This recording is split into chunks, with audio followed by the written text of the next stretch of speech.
Breaking news చూస్తున్నాము. ఇరాన్కి good news. Trump Netanyahu ఇద్దరి మధ్య గొడవలు జరుగుతున్నాయి. ఇద్దరికి బాగా చెడింది. నెతన్యాహుపై ట్రంప్ చాలా సీరియస్ అయ్యాడు. నెతన్యాహుకు ఫోన్ చేసి మరీ క్లాసు పీకాడు ట్రంప్. లెబనాన్పై ఇజ్రాయిల్ దాడుల విషయంలో ట్రంప్ ఆగ్రహాన్ని వ్యక్తపరిచాడు. బీరూట్పై దాడి చేయొద్దు, ప్రపంచమంతా నిన్ను అసహ్యించుకుంటుంది అంటూ ట్రంప్ మాట్లాడుకొచ్చాడు. పద్ధతి మారకుంటే ఇజ్రాయెల్ మరింత ఒంటరవుతుంది. నీ వల్ల ఇరాన్తో శాంతి చర్చలు దెబ్బతింటున్నాయి. హెజబుల్లా కమాండర్లపై దాడుల పేరుతో భారీ స్థాయిలో భవనాలను కూల్చడం సరికాదు అంటూ ట్రంప్ మాట్లాడుకొచ్చాడు. నువ్వు ఒక పిచ్చోడివి, నేను లేకపోతే అవినీతి కేసుల్లో ఈ పాటికే జైల్లో ఉండేవాడివి అంటూ నెతన్యాహుకు ట్రంప్ ఫోన్ కాల్లో క్లాస్ పీకినట్టు తెలుస్తుంది. దాని తర్వాత ట్రూత్ సోషల్లో ట్రంప్ ఒక పోస్టును పెట్టాడు.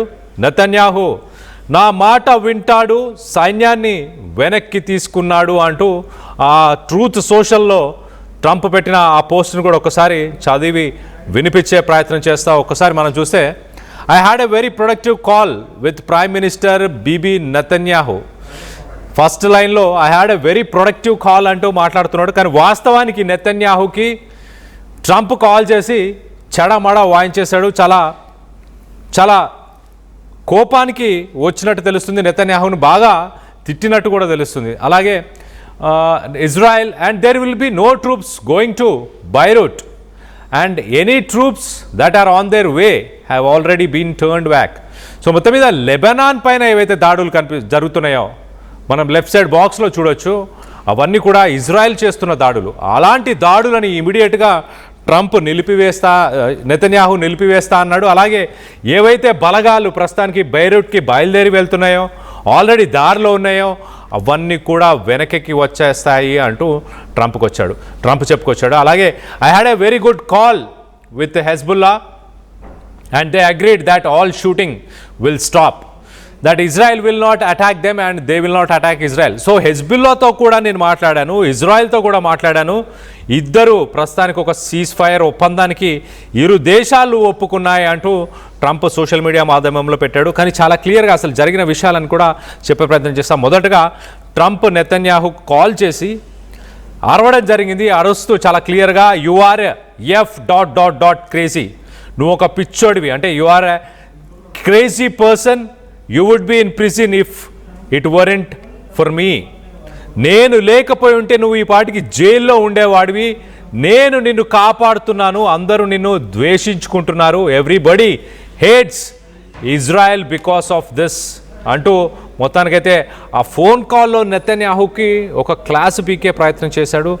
ట్రంప్ చాలా క్లియర్గా ఏమంటుంటే, గత 2-3 రోజుల కింద నుంచి చూస్తే ఇజ్రాయెల్ లెబనాన్ పైన భీకర దాడులను చేసింది. ఆ దాడులకు సంబంధించిన విజువల్స్ని మనం చూడవచ్చు. ఒక్కసారి ఆ విజువల్స్ని కూడా ఒక్కసారి చూసే ప్రయత్నం చేద్దాం. దాని తర్వాత డీటెయిల్గా చెప్తాను నేను అసలు ఈ కాల్ కాన్వర్సేషన్ ఏంటి, ట్రంప్కి నెతన్యాహుకు అసలు జరిగిన గొడవ ఏంటి కూడా చెప్పే ప్రయత్నం చేస్తాం. మొదటగా ఈ విజువల్స్ ఒక్కసారి చూడండి. అసలు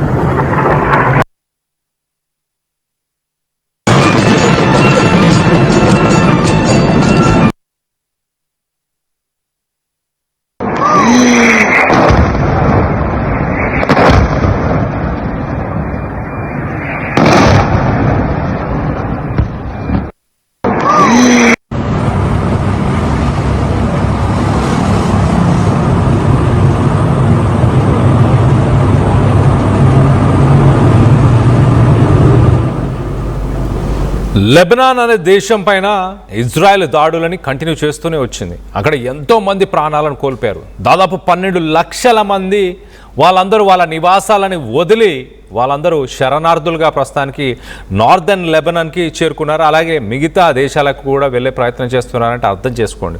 ఒక 3,000 మంది లెబనాన్లో ప్రజలు చనిపోయారు. లెబనాన్ని మట్టు పెట్టాలి, ఎట్టి పరిస్థితుల్లో అక్కడ ఉన్న హెజ్బుల్లాని మట్టు పెట్టాలి అంటూ ఇజ్రాయెల్ మరి ముఖ్యంగా నెతన్యాహు అనుకుంటున్నాడు. కానీ ట్రంప్ మాత్రం నేను ఒక పక్కన ఇరాన్తో శాంతి చర్చలు జరుపుతున్నాను, ఒక కొలిక్కి తీసుకొచ్చే ప్రయత్నం చేస్తున్నప్పుడు నువ్వు లెబనాన్ పైన దాడులు చేస్తుంటే ఈ శాంతి చర్చలు ఎలా ముందుకెళ్తాయి? ఒక్కొక్క మెట్టు నేను ఇరాన్ని ఒక్కొక్క శాంక్షన్స్ ద్వారా ఒక్కొక్క మెట్టు వాళ్ళని దించే ప్రయత్నం చేస్తున్నప్పుడు నువ్వు ఇలా దాడులు చేస్తావా? నువ్వు ఒక పిచ్చోడివి, నేనున్నాను కాబట్టే నువ్వు ఇంకా బ్రతికున్నావు, నేను లేకపోయి ఉంటే నిన్ను ఎప్పుడో ప్రపంచ దేశాలన్నీ కలిసి నిన్ను జైల్లో పారేసేవి అంటూ కూడా ఆయన ఫోన్లో గట్టిగానే నెతన్యాహుకి ఒక క్లాస్ తీసుకున్నట్టు తెలుస్తుంది. దాని తర్వాత ఒక గమనించాల్సిన విషయం ఏంటంటే ట్రంప్ యుద్ధాన్ని ముగించాలి, ఇరాన్తో ఎలాగో అలాగా మాట్లాడి ఇరాన్ దగ్గర ఉన్న యురేనియం రిజర్వ్స్ని వెనక్కి తీసేసుకోవాలి, లేకపోతే వాటి మీద కంట్రోల్ తీసుకొని కొంత శాంతి చర్చలు జరిపి ముందుకు తీసుకెళ్లాలి అని ట్రంప్ చూస్తున్న సమయంలో ఇజ్రాయెల్కి మాత్రం ఎట్టి పరిస్థితుల్లో ఇరాన్తో శాంతి చర్చలు అవసరమే లేదు. ఇరాన్ పైన భీకర దాడులు చేయాలి. అలాగే ఇరాన్కి సంబంధించిన ప్రాక్సీస్ అంటే హెజ్బుల్లా, హమాస్, అలాగే ఇస్లామిక్ రెవల్యూషనరీ గార్డ్స్, ఇలాంటి ప్రాక్సీస్ ఏవైతున్నాయో ఆ ప్రాక్సీస్ అన్నిటిపైన కూడా దాడులు నిర్వహించాలి, వాటన్నిటిని కూడా పూర్తిగా నాశనం చేయాలనేది నెతన్యాహు అజెండా. సో ఈ అజెండాని నెతన్యాహు చాలా క్లియర్గా ముందుకు తీసుకెళ్లే ప్రయత్నం చేస్తున్నాడు. ట్రంప్కు ఎలాంటి ఇంటిమేషన్ ఇవ్వకుండా నెతన్యాహు లెబనాన్ పైన దాడులు చేశాడు. లెబనాన్తో పాటు మరొక పక్క ఖతర్లో కూడా ఉన్న హమాస్కి సంబంధించిన లీడర్స్ పైన కూడా ఇజ్రాయెల్ డైరెక్ట్గా దాడులు చేయడం జరిగింది. ట్రంప్కి ఎలాంటి ఇంటిమేషన్ ఇవ్వకుండా ఈ దాడులు చేయడంతో మొత్తం మీద ట్రంప్ చాలా విసిగిపోయాడు నెతన్యాహు డెసిషన్స్తోని. ఎట్టి పరిస్థితుల్లో ఇప్పటి నుంచి నేను చెప్పిన మాటే వినాలి నువ్వు, నేను లేకపోతే అసలు నీకు ఈ పాటికి నిన్ను జైల్లో వేసేవాళ్ళు అంటూ చెప్పుకొచ్చే ప్రయత్నం చేశాడు. ఒకసారి Trump has grown increasingly fatigued by Netanyahu's perceived obstructionism in prayer calls regarding Gaza. Trump grew highly agitated, telling Netanyahu to stop being so negative and just accept the peace terms. So అంత వ్యతిరేకంగా లెబనాన్కి, ఇరాన్కి, ఇతర దేశాలకు ఉండాల్సిన అవసరం లేదు, piece టర్మ్స్ని accept చెయ్యి అంటూ నెతన్యాహుకి Trump class పీకినట్టు తెలుస్తుంది. మొత్తం మీద ఇరాన్కి ఇది ఒక మంచి వార్త అని చెప్పచ్చు, లెబనాన్లో ఉన్న ప్రజలకి కూడా ఒక గుడ్ న్యూస్ అని చెప్పచ్చు. లెబనాన్లో దాదాపు 12 లక్షల మంది ఇప్పటికే వాళ్ళ నివాసాలను వదిలి పారిపోయిన పరిస్థితి. అలాగే 3,000కు పైగా ఈ లెబనాన్ దాడుల్లో, ఇజ్రాయెల్ చేసిన దాడుల్లో లెబనాన్లో 3,000కు పైగా వ్యక్తులు ఇప్పటిదాకా చనిపోయినట్టు తెలుస్తుంది. సో మొత్తం మీద ట్రంప్ తీసుకున్న ఈ డెసిషన్ వల్ల నెతన్యాహు దానికి కట్టుబడి ఉంటాడని మీరు భావిస్తున్నారా? ట్రంప్ చెప్పినట్టు లెబనాన్ పైన అమెరికా, అలాగే ఇరాన్ పైన ఇజ్రాయెల్ దాడులు చేయకుండా ఆగుతుందని మీరు భావిస్తున్నారా? నెతన్యాహు ట్రంప్ తీసుకున్న ఈ డెసిషన్స్తో ఏకీభవిస్తున్నారని మీరు అనుకుంటున్నారా?